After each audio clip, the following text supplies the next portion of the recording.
ये कहानी है एक ऐसे स्कूल टीचर की जिसने अपनी पत्नी, अपने दोस्त और अपने कैप्टन के बदले की आग में सारी की सारी रूसी सेना के नाक में दम कर दिया और बन गया यूक्रेन का सबसे खूंखार स्नाइपर। तो चलिए देखते हैं कि क्या ये आम इंसान अपना बदला ले पाएगा या नहीं। कहानी की शुरुआत में हमें यूक्रेन के एक शांतिपूर्ण इलाके का दृश्य दिखाया जाता है जहां मिकोला अपनी प्रेग्नेंट वाइफ नास्त्या के साथ रहता है। नास्त्या एक आर्टिस्ट है जिसे ड्राइंग और वुड कार्विंग बहुत पसंद है। वो मिकोला के लिए सुरक्षा ताबीज के रूप में एक लकड़ी की परी भी बनाती है। मिकोला एक मैथमेटिशियन और फिजिसिस्ट है जो वहाँ की एक स्थानीय स्कूल में पढ़ाता है। वो रोज स्कूल अपनी साइकिल पर जाता है। उनके घर के बाहर सफेद रेवन के पंजे का एक निशान है जो कि शांति को दर्शाता है। घर में इलेक्ट्रिसिटी की कमी के कारण कपल को तब तक कोई खबर नहीं मिलती थी जब तक कि मिकोला अपने काम पर नहीं जाता था। मिकोला स्कूल में ब्रेक के दौरान कुछ मिनट के लिए टीवी देखता है और तभी उसे पता चलता है कि रूसी सेना ने कई सारे यूक्रेनी प्रोटेस्टर्स को मार दिया है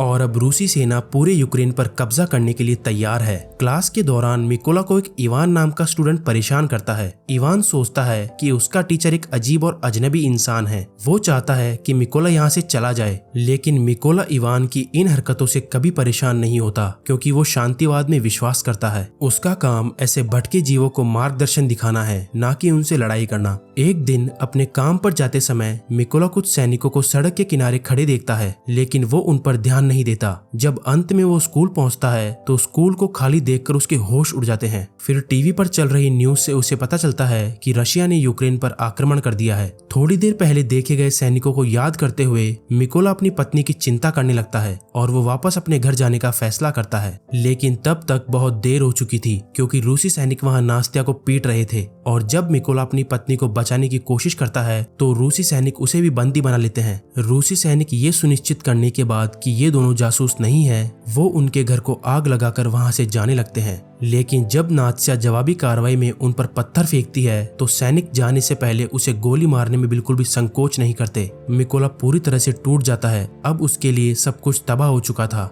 वो अपने घर को जलते हुए देखता है और अपनी मृत पत्नी के शरीर से लिपट जाता है। तभी कुछ घंटों बाद यूक्रेनी सेना के 2 सैनिकों की नजर मिकोला पर पड़ती है, इसलिए वो उसे नात्स्या के लिए कब्र खोदने में उसकी मदद करते हैं। अब मिकोला कसम खा लेता है कि वो किसी भी रूसी सैनिक को जिंदा नहीं छोड़ेगा और हर हाल में अपनी पत्नी का बदला लेकर ही रहेगा। फिर यूक्रेनी सैनिक उसे अपने साथ अपने बेस पर ले जाते हैं। हालांकि जाने से पहले मिकोला अपनी पत्नी की आखिरी निशानी के रूप में लकड़ी की परी को अपने साथ लेकर जाता है। आर्मी के बेस पर पहुंचने के बाद हायर ऑफिसर अचानक किसी अजनबी के आने से बिल्कुल खुश नहीं थे क्योंकि वो एक जासूस भी हो सकता है। लेकिन तभी मिकोला उनसे कहता है कि मुझे भी सेना में भर्ती होना है और मैं रूसियों को हमारे देश से बाहर निकालना चाहता हूँ। थोड़ा सोच विचार के बाद बड़े साहब मान जाते हैं और फिर मिकोला को एक भारी ट्रेनिंग कोर्स के लिए भेज दिया जाता है जहां उसके शरीर को मजबूत करने के लिए उससे कमर तोड़ एक्सरसाइजेस कराई जाती है और उसे हथियारों का इस्तेमाल करना भी सिखाया जाता है। ये दोनों ही चीजें ऐसी थी जो शांतिवाद के रूप में उसने आज से पहले कभी नहीं की थी। वेपन्स को डिसअसेंबल और असेंबल करना उसके लिए विशेष रूप से एक कठिन काम था, जिसके कारण हायर ऑफिसर उसका मजाक उड़ाता है, खासकर तब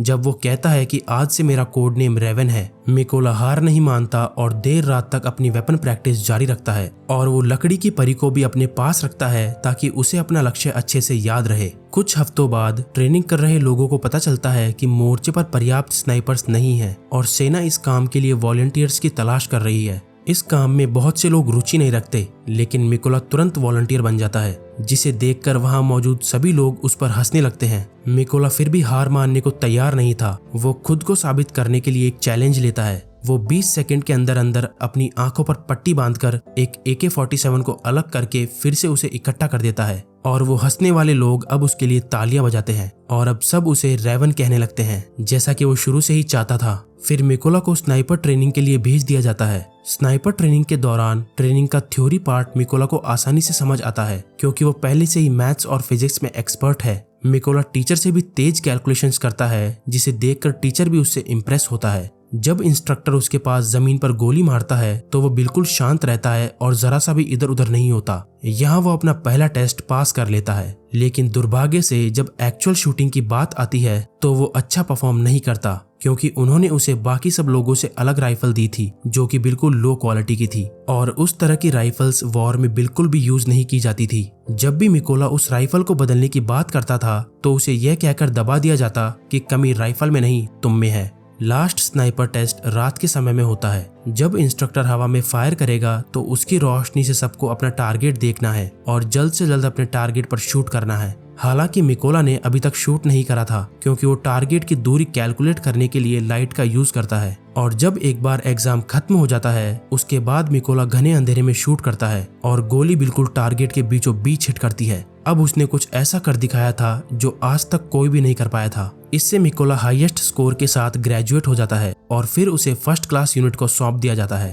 अपने पहले मिशन के लिए मिकोला और उसके साथी स्नाइपर्स को एक महत्वपूर्ण चेक पॉइंट मुक्त करना होगा जो कि इस समय रूसियों के कब्जे में है। टीम सफलतापूर्वक बिना किसी को भनक लगे उस इलाके में घुस जाती है और हर एक स्नाइपर को एक टारगेट सौंप दिया जाता है। लेकिन जब वो शूट करने ही वाले थे तो अचानक उन्हें सारी प्लानिंग को रोकना पड़ता है क्योंकि तभी एक सिविलियन की कार तेजी से चेक पॉइंट की ओर बढ़ रही होती है। तभी रूसी सैनिक 2 सिविलियंस को कार से बाहर निकालते हैं और उनसे उनका पासपोर्ट लेने के बाद वो उन्हें यहाँ से जाने के लिए कहते हैं। लेकिन जब सिविलियंस अपना पासपोर्ट वापस मांगते हैं तो रूसी सैनिक उनके साथ मारपीट करने लगते हैं। मिकोला और उसकी टीम दूर से ये सब कुछ देख रहे होते हैं और वो तुरंत उन पर हमला कर देते हैं। हर रूसी सैनिक को तेज और बिल्कुल सटीक निशाने के साथ उड़ा दिया जाता है, जिसमें वो सैनिक भी शामिल था जो महिला सिविलियन को बंदी बनाने की कोशिश कर रहा था। एक बार मिशन खत्म होने के बाद टीम चेक पॉइंट पर अपना नियंत्रण वापस पा लेती है और वहाँ एक यूक्रेनियन झंडा लहराया जाता है। जब वो लोग अपने बेस पर वापस लौटते हैं तो मिकोला सुनता है कि उसके नए साथी एक अलग मिशन पर निकल गए हैं।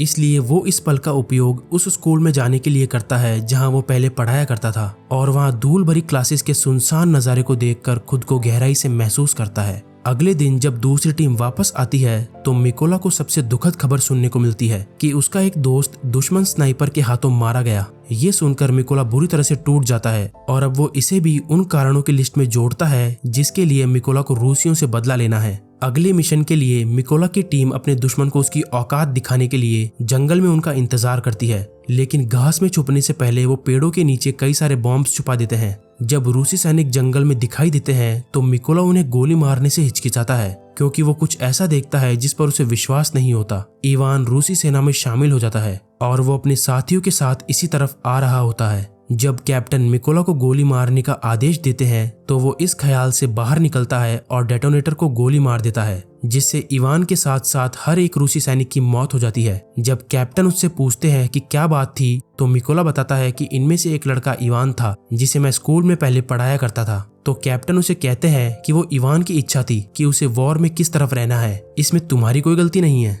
बाद में एक ब्रेक के दौरान मिकोला और कैप्टन अपने घर वालों की यादों को एक दूसरे से शेयर करते हैं। कैप्टन हमेशा अपने साथ अपने परिवार की एक फोटो रखते हैं। वो मिकोला को बताते हैं कि उनका अपनी पत्नी के साथ एक समझौता है कि वो अपनी बेटियों को अपनी नौकरी के बारे में कभी नहीं बताएंगे और उनकी बेटियों को लगता है कि पापा तो बिजनेस के सिलसिले से कहीं बाहर गए हुए हैं। बदले में मिकोला भी उन्हें अपनी लकड़ी की परी दिखाता है और कहता है कि यही उसका परिवार है। कुछ दिनों बाद अब रूसी सेना यूक्रेनी सेना पर आक्रमण करने के लिए रवाना हो जाती है। इधर दूसरी तरफ यूक्रेनी स्नाइपर्स रूसी सेना का इंतजार कर रहे होते हैं। लकड़ी की परी को अपने सामने रखकर मिकोला अपना काम करने के लिए तैयार हो जाता है। तभी अचानक वो वहां खड़े रूसी सैनिकों के बीच उस आदमी को देखता है जिसने उसकी पत्नी को मारा था। बदले के लिए बेताब मिकोला कैप्टन से गोली मारने की अनुमति मांगता है, लेकिन कैप्टन उसे थोड़ा रुकने के लिए कहते हैं क्योंकि दुश्मन अभी सही पोजीशन में नहीं है। आखिरकार मिकोला अपना आपा खो देता है और उस सैनिक को गोली मार देता है और उसकी मौत हो जाती है। लेकिन इसी गलती की वजह से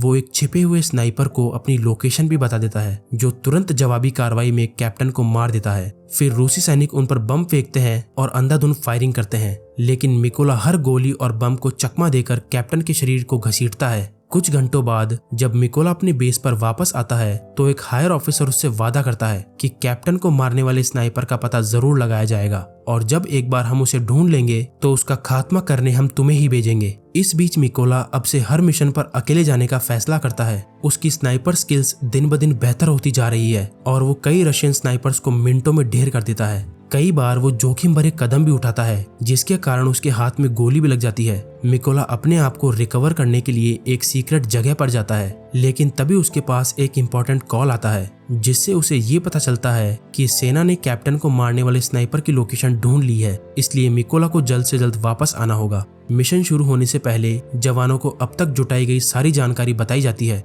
उन्हें बताया जाता है कि स्नाइपर की गोलियां लंबी चौड़ी है। वो पहले ही 5 यूक्रेनी स्नाइपर्स और 3 मशीन गनर्स को मार चुका है और उसका नाम सैरी है। यूक्रेनी सेना को नीचा दिखाने के लिए वो अपने सभी हत्याकांडों को रिकॉर्ड करता है और उन्हें इंटरनेट पर पोस्ट करता है, और उसने ही कैप्टन की मौत की रिकॉर्डिंग को पोस्ट करके मामले की जिम्मेदारी ली है। और हम उस जगह पर माइंस भी नहीं बिछा सकते क्योंकि जहां सैरी छुपा हुआ है वहां एक केमिकल प्लांट मौजूद है। जब मिशन शुरू होता है तो सभी यूक्रेनी स्नाइपर्स अपनी अपनी पोजीशन ले लेते हैं और मिकोला का बिल्डिंग के पास जाने तक का इंतजार करते हैं। जो पहला रूसी सैनिक उसे मिलता है वो वही आदमी होता है जिसने उसके घर में आग लगाई थी, और वो मिकोला को कहता है कि तुझे उस दिन जिंदा छोड़कर मैंने मेरी जिंदगी की सबसे बड़ी गलती कर दी। ये सुनते ही मिकोला उसे शूट कर देता है। इसके बाद मिकोला अपने साथियों को हमला करने का सिग्नल देता है, जिससे सभी यूक्रेनी स्नाइपर्स एक ही समय पर शूट करके आगे का रास्ता साफ कर देते हैं और किसी को भनक तक नहीं लगती। अब सैरी सहित सिर्फ 2 रूसी स्नाइपर्स बचे हैं।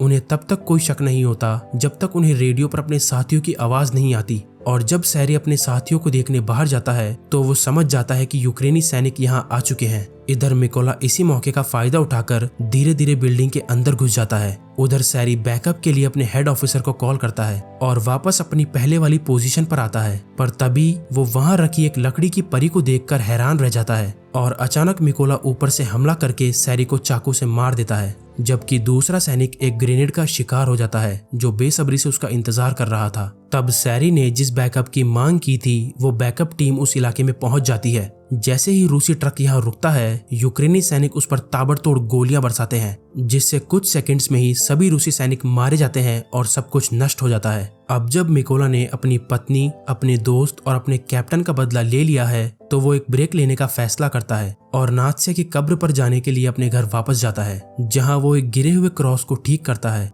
और अफसोस की बात तो ये है कि मिकोला को अपने घर की बहुत याद आती है, लेकिन अभी अपने देश के लिए बहुत कुछ करना बाकी है, इसलिए जल्द ही वो अकेले ही एक और मिशन पर निकल जाता है ताकि वो जितने हो सके उतने रूसी सैनिकों को ढेर कर सके। उम्मीद है कि ये कहानी आपको बहुत पसंद आई होगी। ऐसी और भी कहानियों के लिए चैनल को सब्सक्राइब करना बिल्कुल भी मत भूलना। धन्यवाद।